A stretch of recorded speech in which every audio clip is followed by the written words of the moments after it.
Good. Still morning, everyone. So I'm Dave Henderson, and so I'll be chairing this next session, and we're going to start switching to the research arena. And so this panel is called the Examples of Global Research Collaboration. We were going to start with Roy, but nobody has seen Roy. So we assume that Roy is not here. If any of you are Roy, please stand up. Come on up. But in absence of Roy, we'll have Pamela Collins, and then we'll have Soraya Sidat, and then Victoria Dear MENIL, who will speak in replace of Kirsten Conan, and then I'll make a presentation as well. And so everybody's bios are in the booklet, again, to save time. But Victoria will, when it's your turn, you can tell a little bit about yourself because you're not in the booklet. So let's just jump right in. Dr. Collins?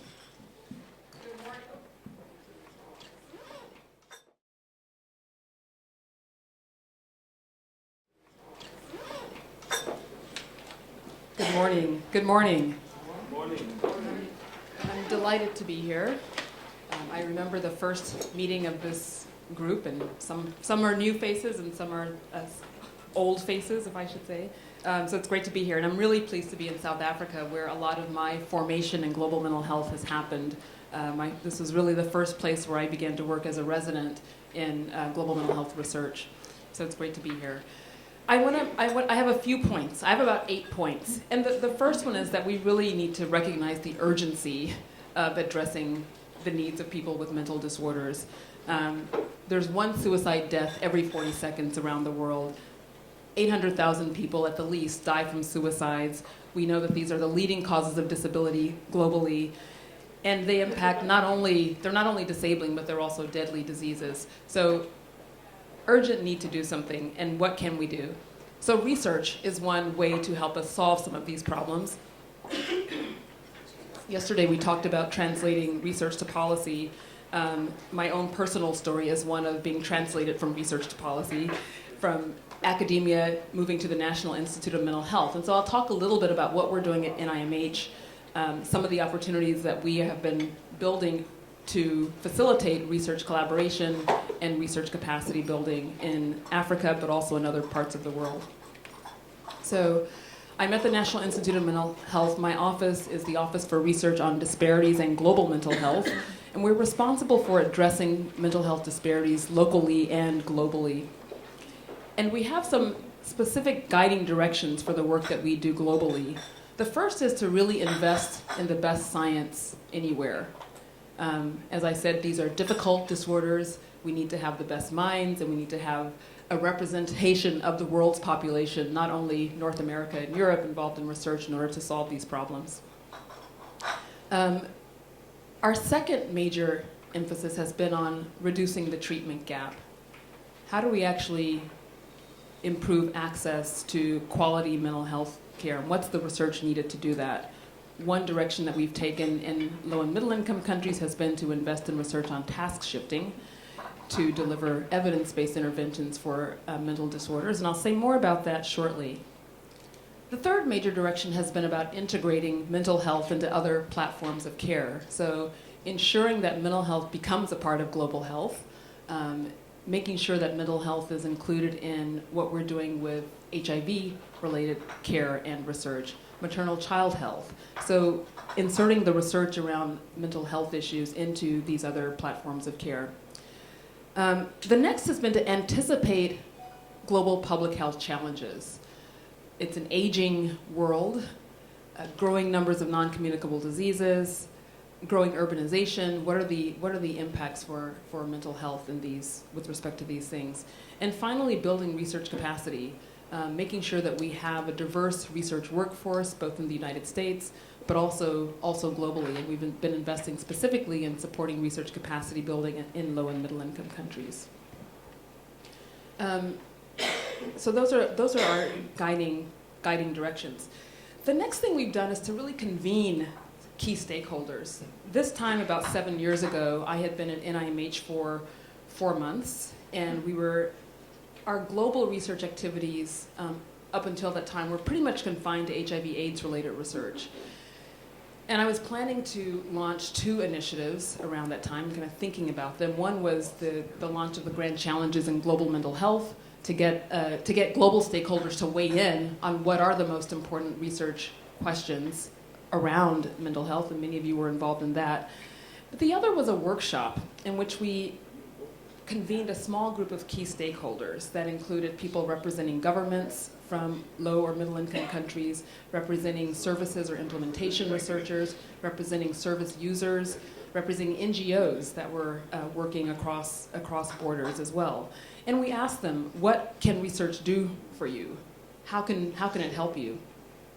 And out of that discussion, we built an initiative called the Collaborative Hubs for International Research in Mental Health, which had 4 main goals. The first was to focus on research to reduce the treatment gap. So whatever health system environment you are in, what are your mental health human resource needs? How can you address those through some form of task shifting? The second was to say, well, let's bring the end users of the research, the people in the Ministry of Health, the service user, the clinicians, let's bring them in so that you're collaborating with them from the beginning of your project so that the research will have a better chance of sustainability and uptake at the end. The third issue was to build research capacity, not just for your university, but for a region. So we asked people to identify partnering countries and institutions and to design a program for research capacity building. And the fourth was that this group of projects would work as a network so that they could then ask shared questions across these very different environments. So initially we funded 5 hubs in Latin America, in South Asia, in Sub-Saharan Africa.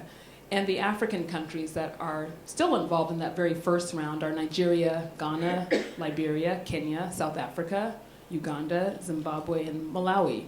And I know Soraya is going to talk a little bit about her experience as part of one of these hubs. But this was a way to, I think there were a couple of unique things about these, that these are grants that went directly to these institutions. So these were not going to American investigators who were then subcontracting to others. They were going directly to Southern institutions, enabling people to build research collaborations and build capacity in their own regions, which was new to a lot of what we were doing, what NIMH had done previously. So that was one of our first initiatives. There have been many things happening since then, and partly through something that Tedla mentioned yesterday, is being opportunistic. So we've looked for opportunities to collaborate also with other NIH institutes, and that's been really powerful. So I don't know how many of you are familiar with the Human Health and Heredity in Africa initiative, H3 Africa. I know Lori and Victoria, certainly some of you are aware of that. Dan Stein's been involved in that as well. This is a program that's been focused primarily on genomics, but really with the idea of saying, we need to build the research capacity again in Africa. We need to be able to make sure we're getting African populations involved in these studies, and we need to be able to use the wealth, the richness of collaborations, but then put the power and the learning here in the continent. So Dan is involved in one of the only, I think, major mental health project that's part of H3 Africa.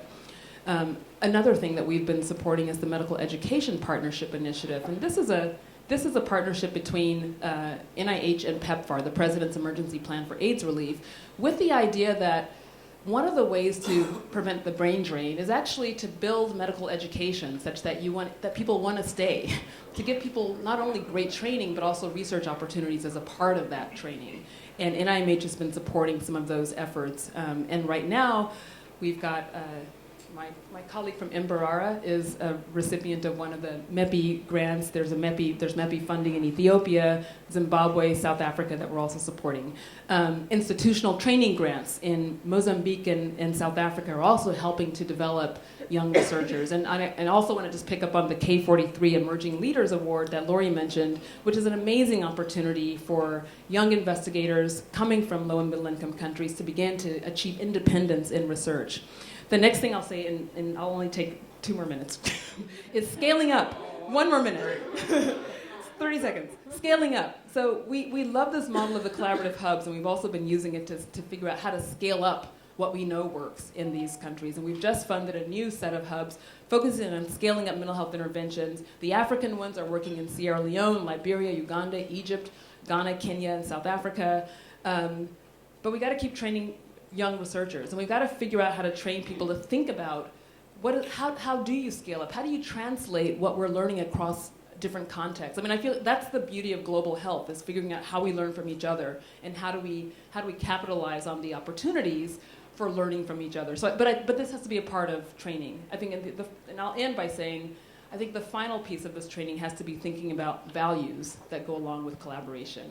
How do you deal with power dynamics that go along with collaborative relationships? These are part of what we should be training young psychiatrists, young researchers, as we broaden our reach through collaborative opportunities.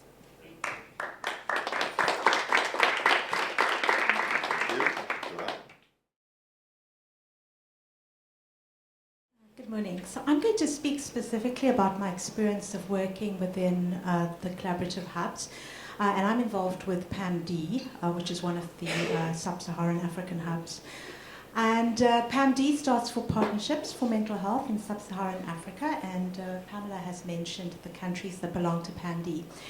And I've had experience both of capacity building activities within the hub, but also inter-hub activities across the 5 hubs. So over the last 4 to 5 years of existence, each hub has hosted its own suite of intra-hub activities, which have been mostly centered on workshops and courses and mentoring activities, which are focused on facilitating the development of research skills in public mental health and in conducting randomized controlled trials primarily. But they've also been inter-hub activities. So quite early on in the existence of the hubs, an inter-hub work group was set up, and we had representation from each of the hubs.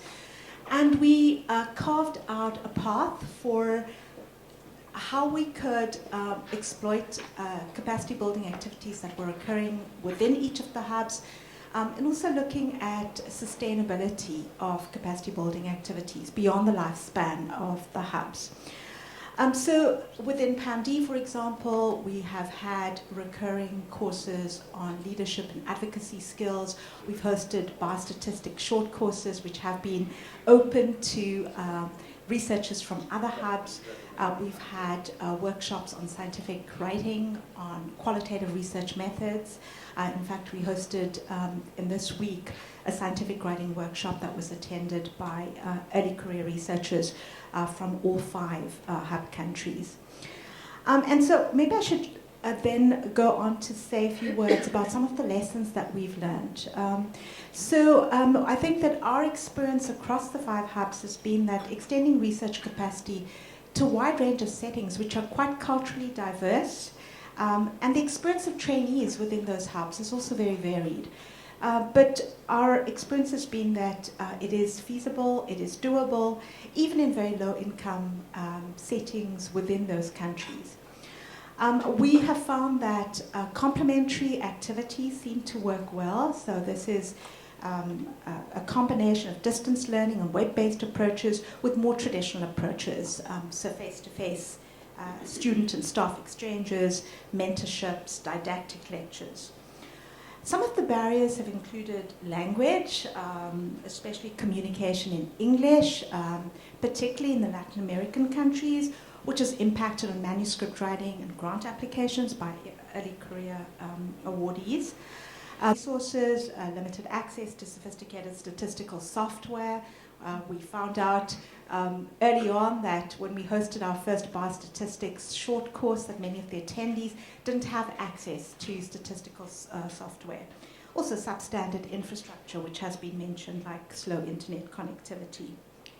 Then addressing sensitivities to the experiences and perceptions of patronization among trainees and colleagues.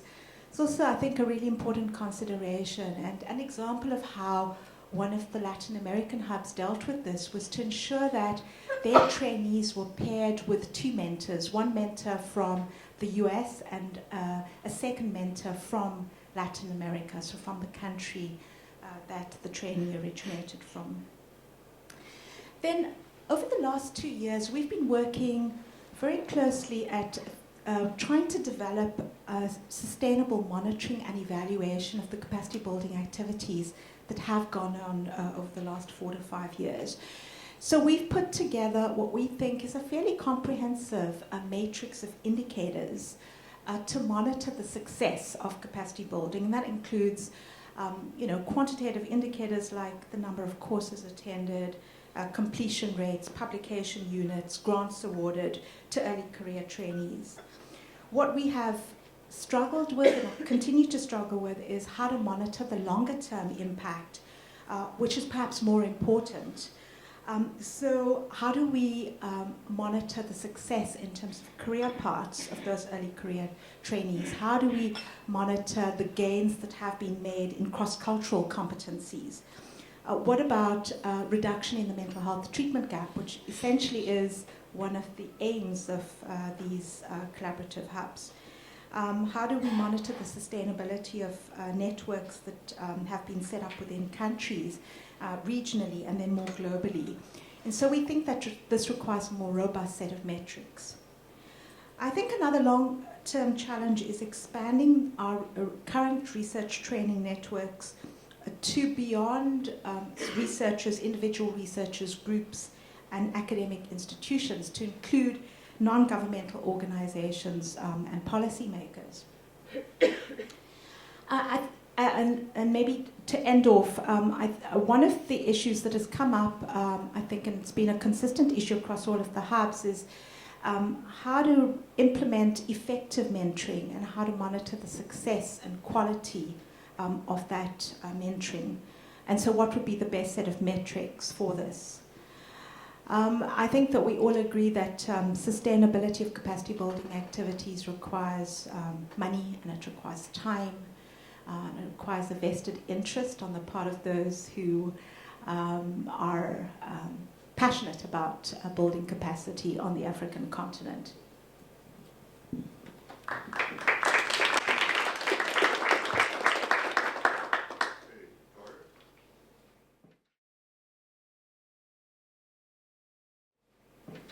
I'm going to stand. Can you hear me with this? Yeah?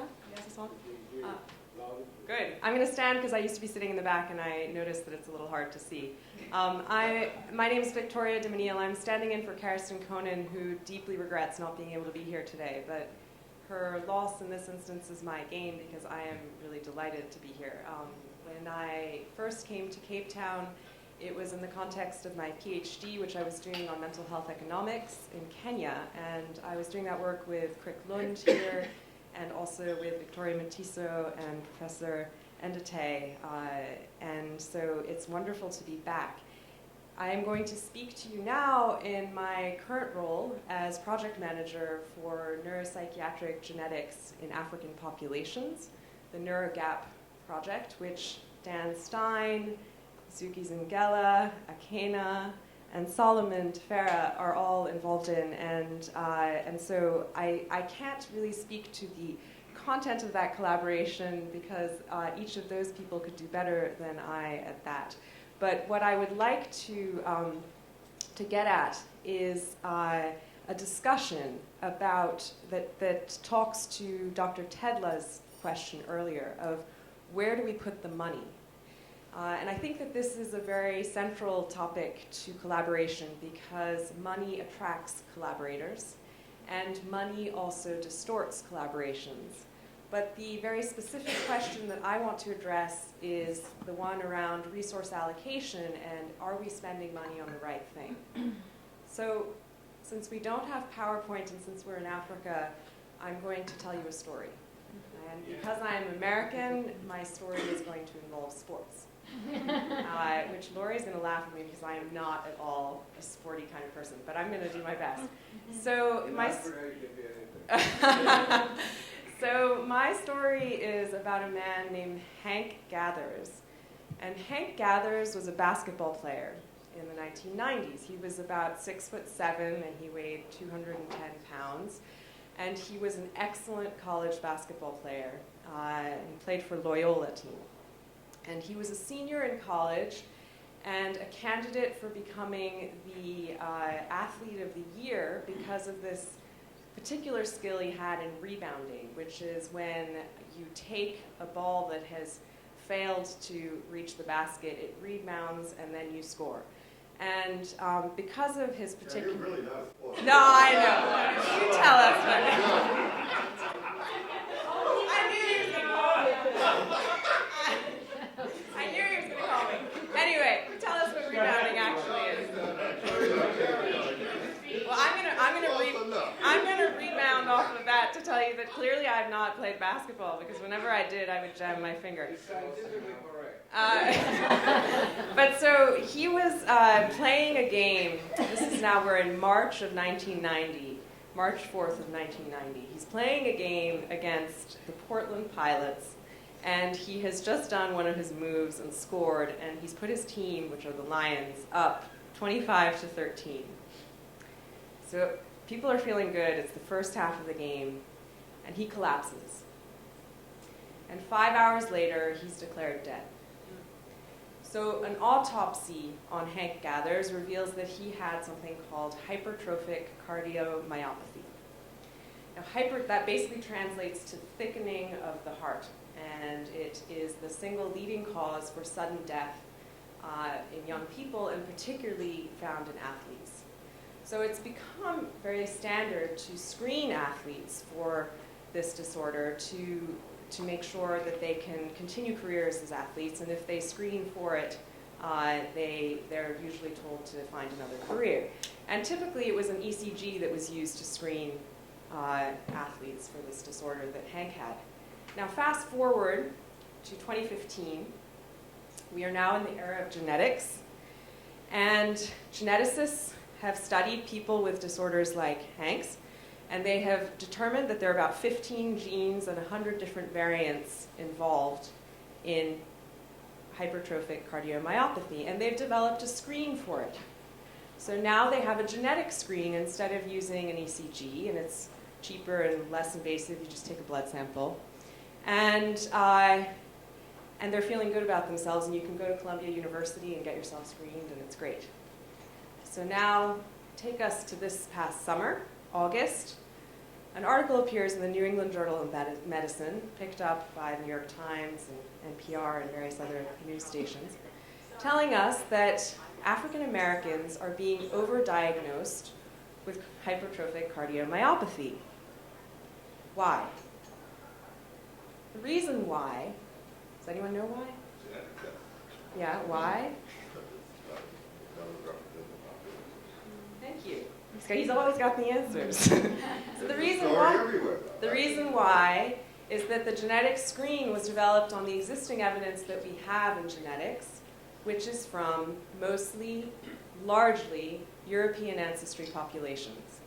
So can any of you take a guess at what % of the global population is European ancestry? 4, I heard. What? 20. 10, 20. We're right in the middle. 15 is the answer. Anyone have a guess on the percentage of the world population that is of African ancestry? 65. 65? 40, right? 40? Huh? 100%. That is the right answer. That's the right answer. That's the right answer. But the answer that you see in sort of textbooks and such is 15%. So most of the world's population at the moment is either from sort of China or India. But so 15%, same population from European ancestry as from African ancestry. Do you know what percentage of our genetic samples are from European ancestry?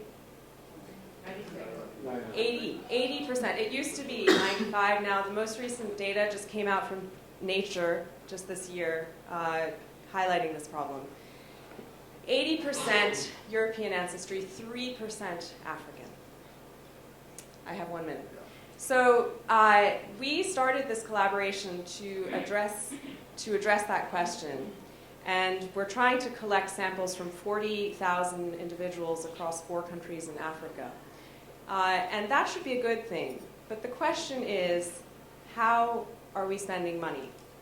Now, it costs $50 to genotype one person. And if you add to that the cost of the saliva kit, you get around $65.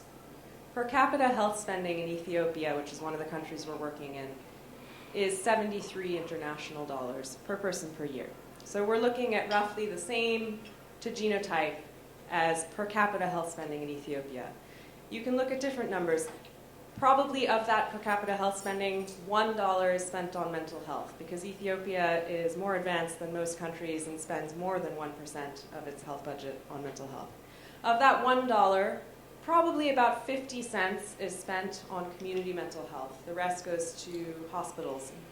And so my question to you is this the right way to spend our money or not? Thank you. And we'll give you a basketball lesson later. Woo.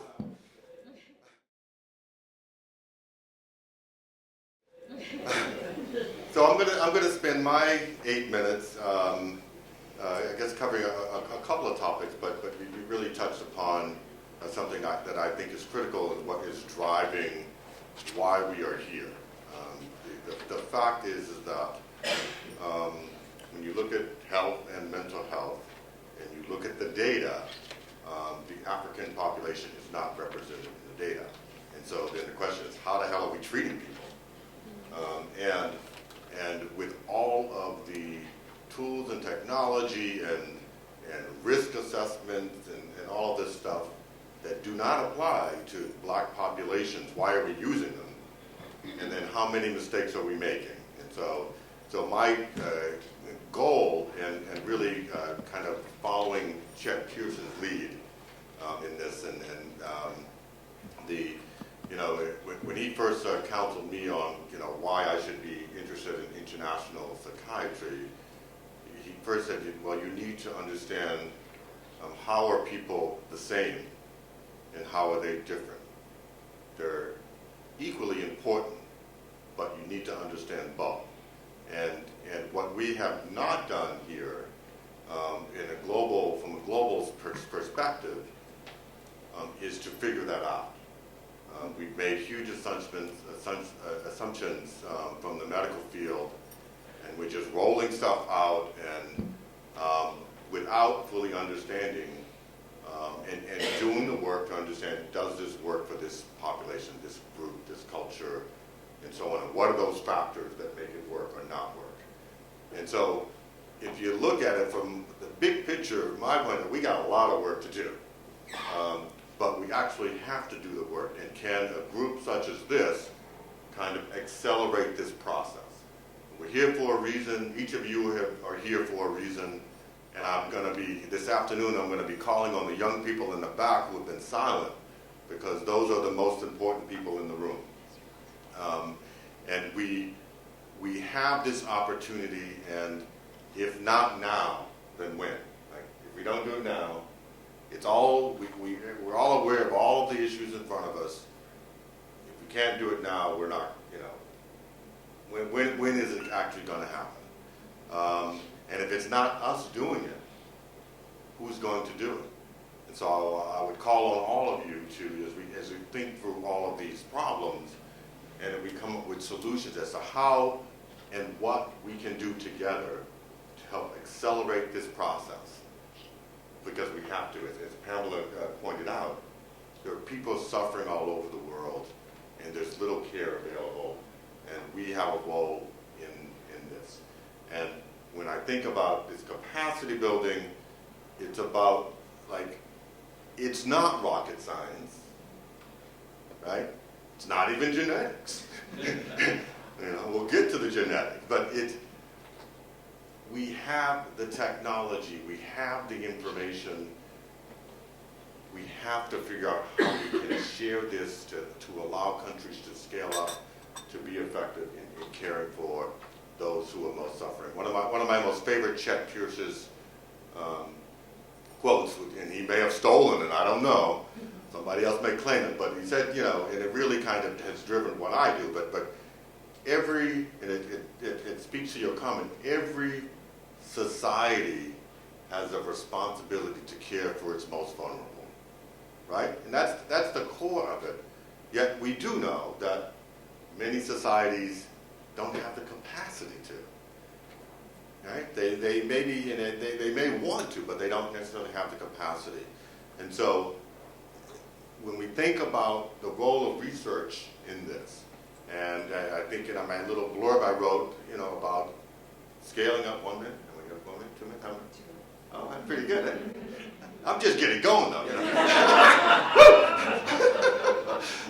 So when I think about like scaling up research capacity and getting that data, genetics is critical. Like can't we just, if we get adequate samples like this ethnopsychopharmacology, can't we just knock this one out of the park and tell every country and every population, okay, these medicines, this is your best approach to prescribing them because your population metabolizes them at this rate.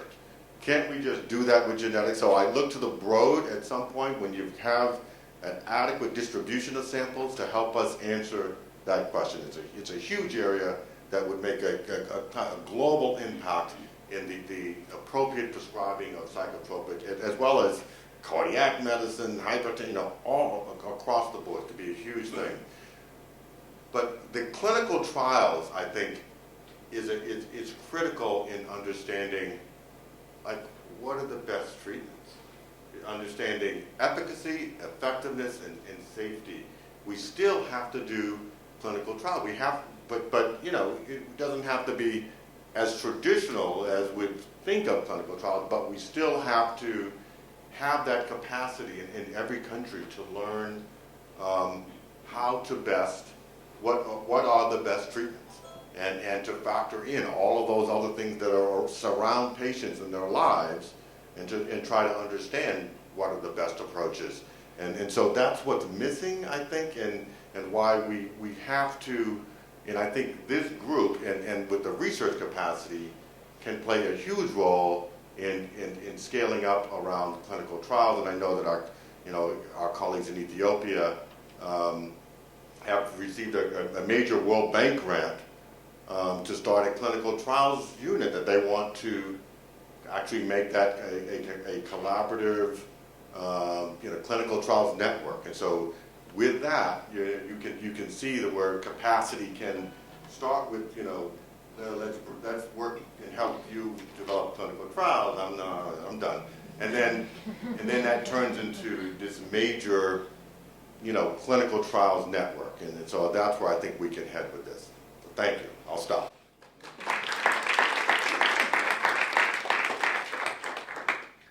Questions? Microphone.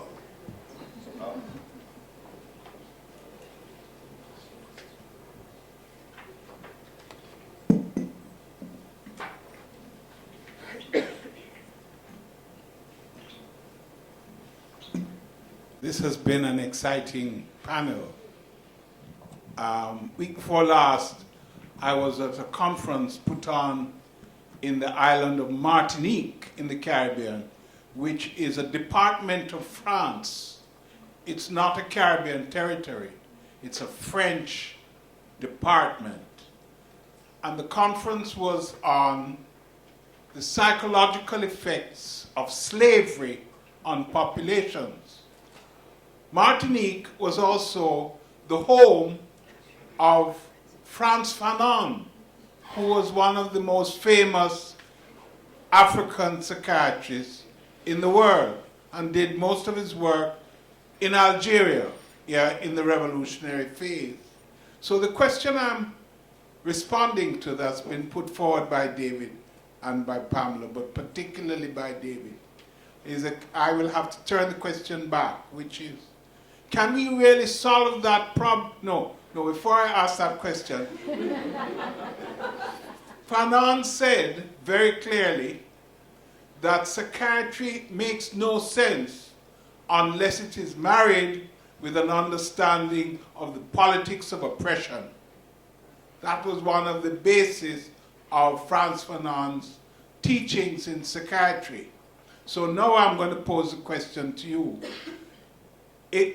Can we really solve the issues in Africa, in developing countries, in black people, without first looking at the politics of psychiatry and how health is received across the world?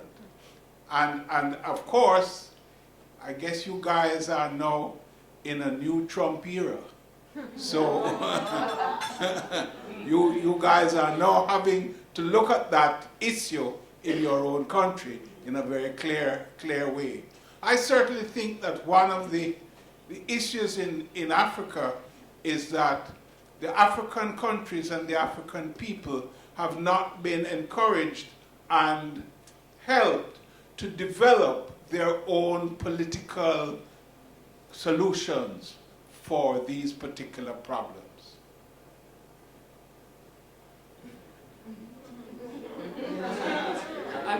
I'm going to defer to the many African psychiatrists in the room to respond to that question.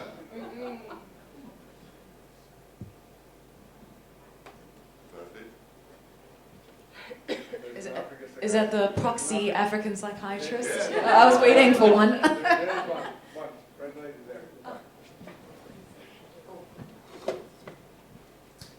I'll not stand, with all due respect. But on the question as to whether we have been given, oh sorry, I didn't introduce myself, I'm from Uganda, Makerere University. But as to whether we've been given an audience or a platform to integrate the teaching or the management of psychiatric problems on a political platform, our countries, I think, have been focusing elsewhere on other things.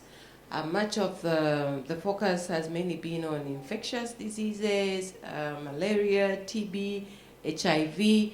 A lot of work, like Pamela has mentioned, has of recent been done in integrating mental health, especially in the management of HIV individuals, but we still a long way to go.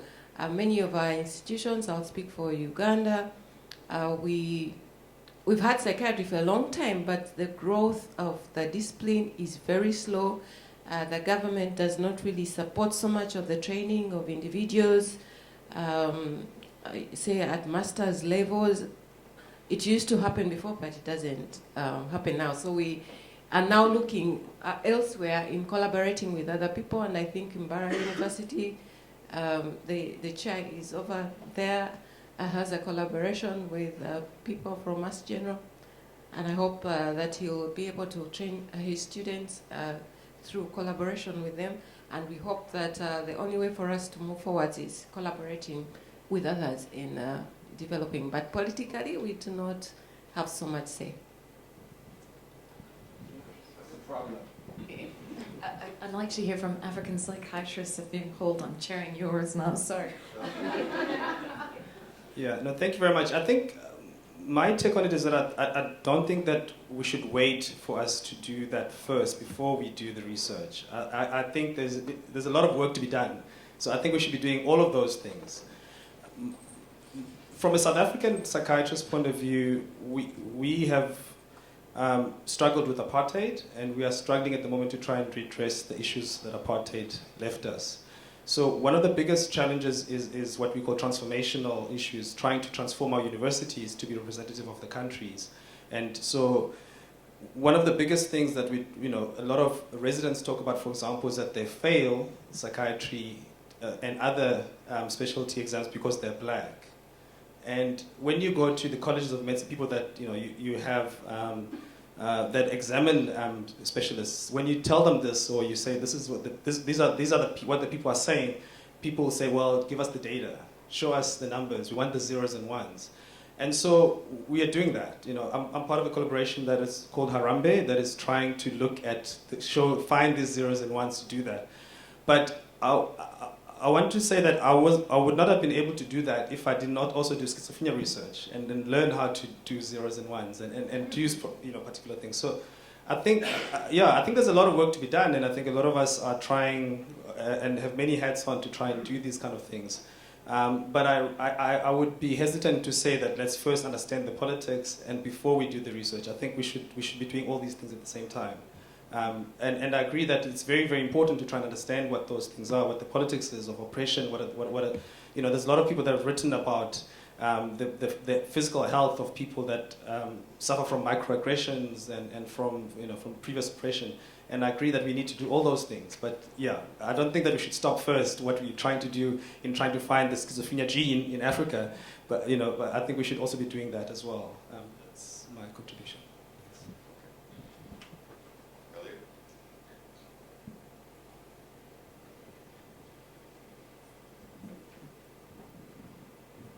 I think what Fred is bringing up is not mutually exclusive to what you say, Bonga. I think you're exactly right. We need to do both. And in fact, there is a robust body of scientific literature on the social determinants of health. And I think we need to find a balance between the biological, the genetic, and the social in our research, social, political, cultural. But come back to the challenge that David, you brought up. I think it's terrific, because one of the things we want to leave here with is, what are the outcomes of this meeting? Why we came here? What is the result? What as a result of this, what? We just go home and then wait till the next meeting? David has put it forth very, very succinctly. How can we knock this out of the ballpark? Bring in genetics to bring high-level specificity to one intervention in our specialty, psychopharmacology.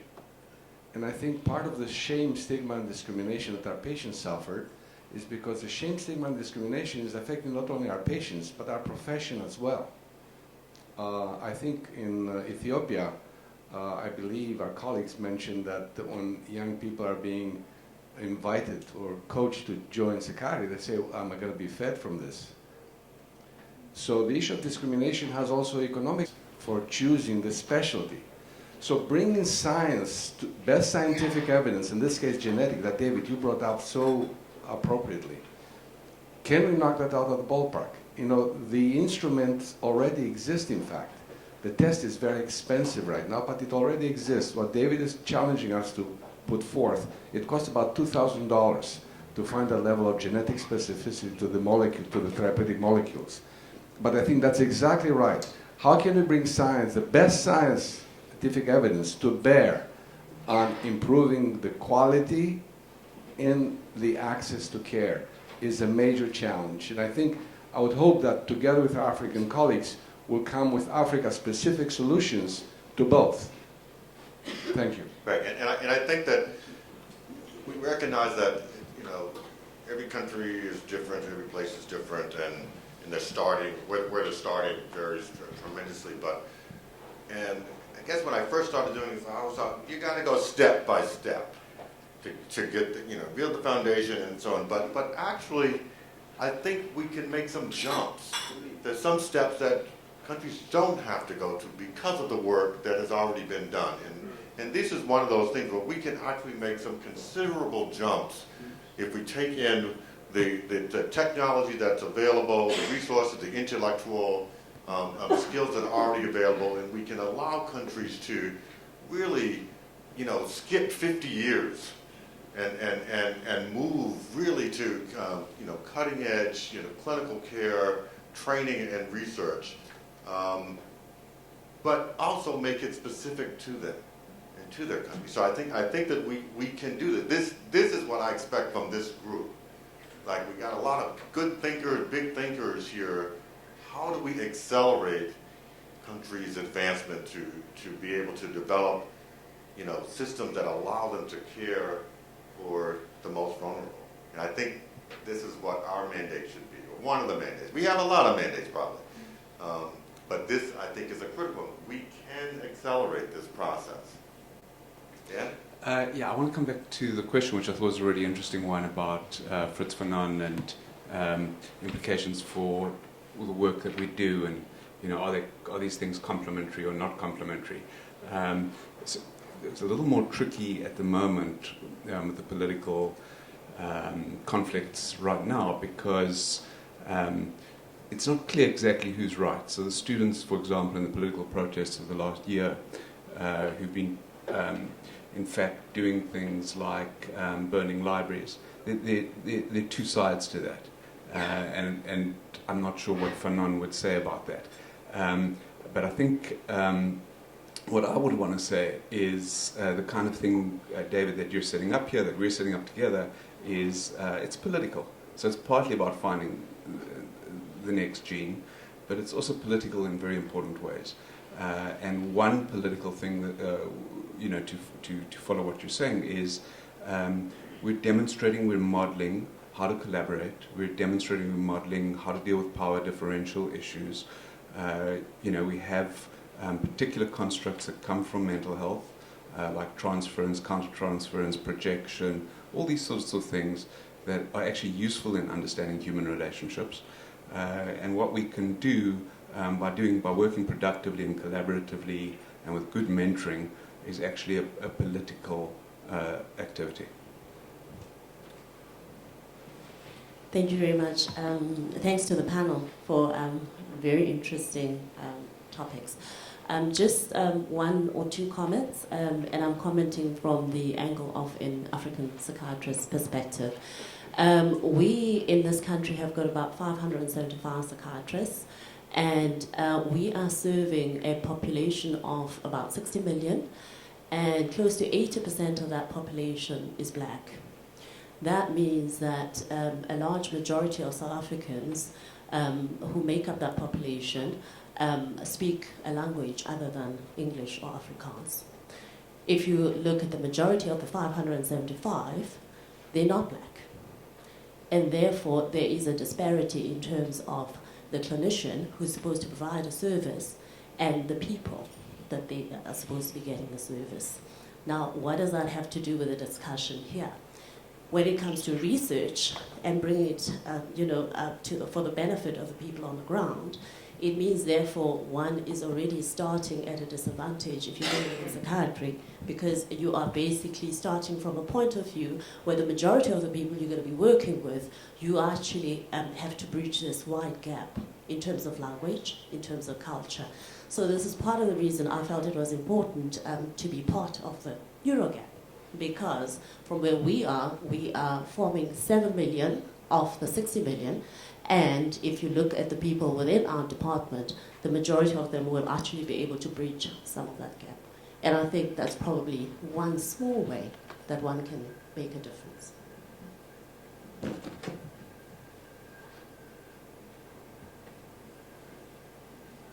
Other comments?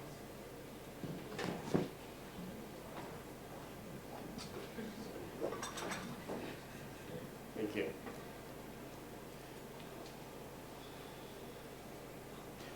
Research in our continent is taken as luxury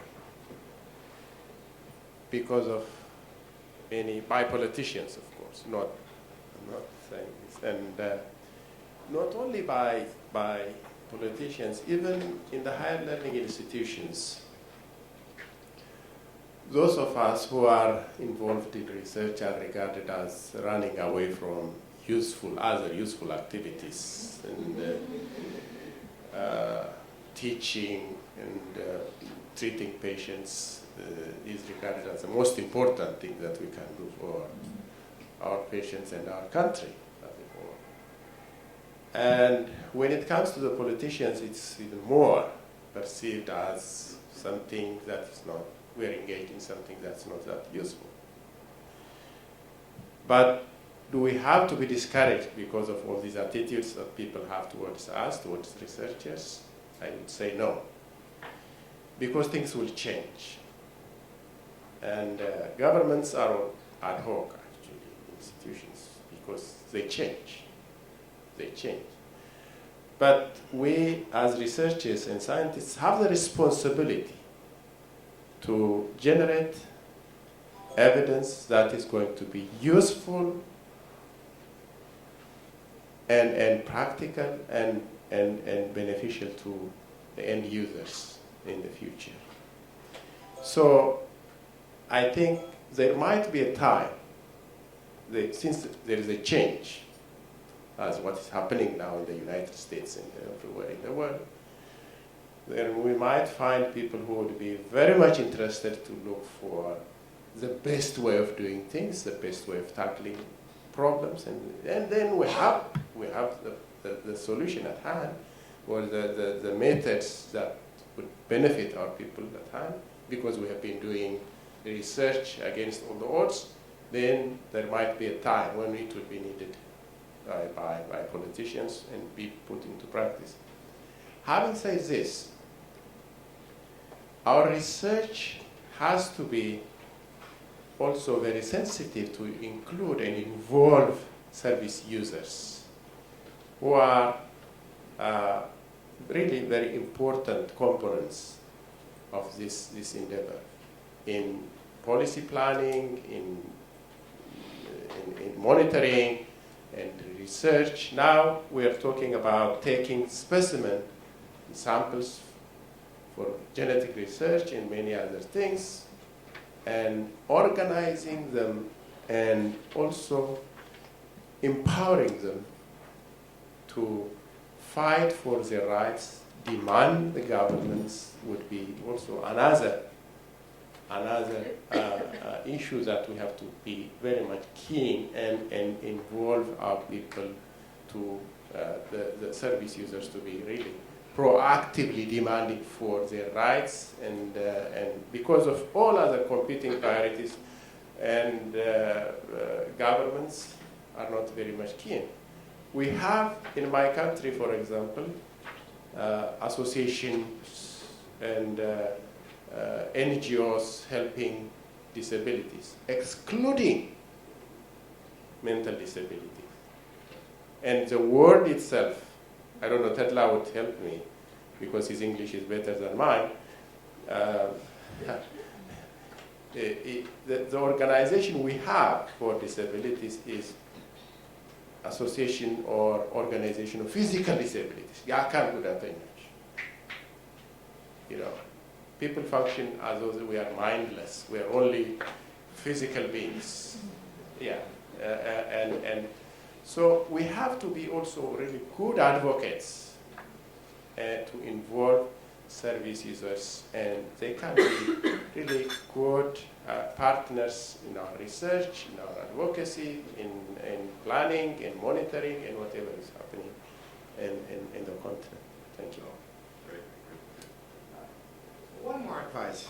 In terms of PAMELA, for example, in terms of research and stuff like that, how many staff members from the Ministry of Health are involved in that? Why not involve government? No, meaning that really active participants in some cases, you know, where they are working on their PhD or master's or whatever. If you go to the minister and tell him, look, this is how I'm going to help your staff, right? And a lot of times, a lot of the politicians are suspicious of pure research anyway. And by the way, one more thing, they don't like piloting. You know what? Because they don't see they don't have the luxury to pilot anymore. They want something that's concrete, that's doable, and the philosophy, where, you know, the expression, those who do, those who can teach or do research. You know, so that's the adage that they follow. So a lot of the time, requests come for an endorsement or a support letter from the minister or from the, and then he looks at it and, what's this? How is it relevant to what we're doing? Even the topic of the title is so remote and so academic. They question it right there. And a lot of the time, the request that comes is for piloting. Piloting for what? You know how many pilots that exist and they just disappear? And then in the meantime, there is a request to commit staff from the ministry to support this. Can you imagine? These are taking people out from their jobs and to support what? So my suggestion is a couple of things. I agree with that, Talat. We really have to, and then like Solomon said, you know, my politician brother, you've got to involve government. You have to make a meaningful contribution in support to the ministries. It has to make sense to them. It has to be immediate. It has to be feasible. That's something that can be done with translating these findings, you know, in the immediate future. There's no luxury in such an environment. Thank you, Tim. You always have such very practical, meaningful advice. Yeah, I think the other challenge of research is that you actually don't know what the findings are going to be. So on the one hand, one of the things that we have required of all of our grantees is that they involve government, that they involve everyone from the beginning. On the other hand, it's still a study. It's still a study, and one has to see what the outcome of your study will be, because it may not be immediately useful, because it's research. We're starting all of these new scale-up projects that just got launched over the summer, and I think one of the maybe improvements that we've made in terms of the capacity building is that we actually require people to do a bit of policy-making capacity building around research as well. So for that very reason, so that you can either, number one, people are training the ministry how to utilize data, how to utilize research, but specifically for what you're saying. So people actually understand what is this research and how can we learn about it and how can we learn to utilize it. It's also good to give staff career growth opportunities. Not just capacity. Yeah, how is it going to help me as a professional at the ministry or even when I leave the ministry? So they have to be incentivized somehow. We're going to have to stop because to move on to the next panel. I know you support them. You'll get a chance to support them further. So I want to end this panel. No. We'll end this panel. I want to thank the panelists very much, and then we'll move on to the next panel where this, I think, will also be a part of the discussion. So thank you, everyone.